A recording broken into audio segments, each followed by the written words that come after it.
word problem of dealing with percents and finding the original amount. So these are oftentimes the most complicated percent problems because most of the times we think about percent problems as we find our percent, we multiply it by some number, and we get our result, right? We solve what's the percent of some number. But in finding the original amount, the tricky part is I already know the answer. And so we are working backwards to find out what I started with.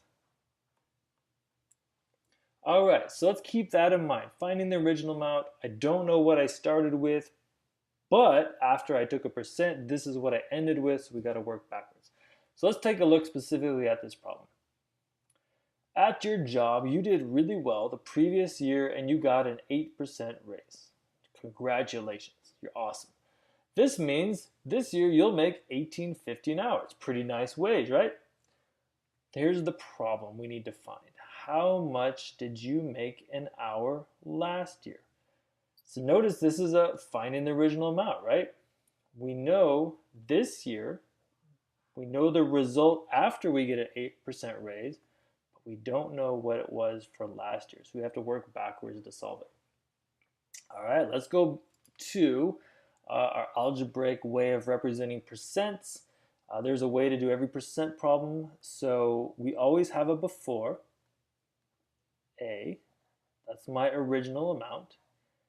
We find some percent of the original amount, so P times A, percent of some amount, and it always equals B, some new amount. So let me label those here.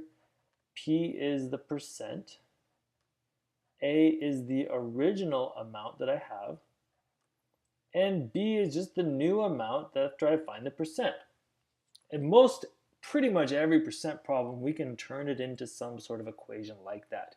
Either we know A and B, we're trying to find P, or we know P and B, we're trying to find A, something to that degree. All right, so let's think about what we have here in our particular problem. We know the new amount, this year we're making $18.50 an hour. So I'm going to put $18.50 in for the new amount, B. I'm also given a percent. I got an 8% raise. Now, 8%, if I translate that, would be 0.08, because 8% means 8 out of 100, so 8 divided by 100 is 0.08. However, this is an 8% increase. It's an 8% raise on top of what I already have. So one way to think about it is I'm keeping the 100% pay that I got from last year, plus I'm tacking on another 8% to that. So one way I can translate that is 100% plus I'm increasing by another 8%, which is going to end up equaling 108%. That's the amount for next year. Or you could think of 100% as 1 plus the 0.08 means that I should multiply by 1.08. Essentially what that does is 1 means staying exactly the same. 0.08 means I'm increasing, I'm getting a little bit bigger by that 0.08 or 8%.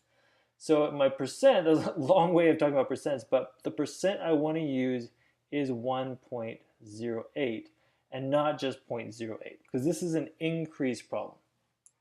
All right, and lastly, the original amount, I don't know what that is. That's what I'm trying to find. And that's why this whole word problem is about finding the original amount.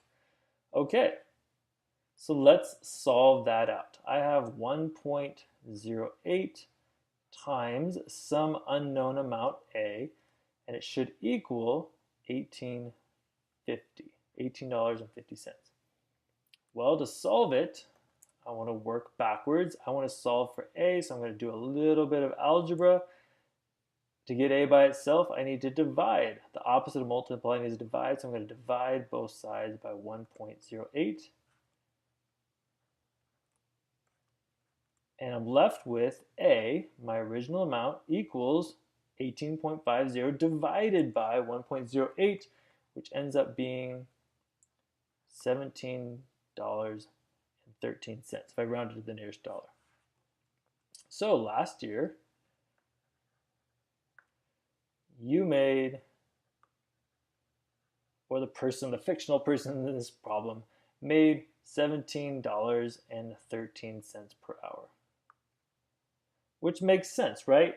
The next year went up to $18.50, so that was an increase. So working backwards must have been less because it increased from last year to this year.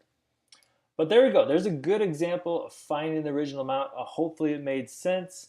How about we work backwards to divide to get to that original amount?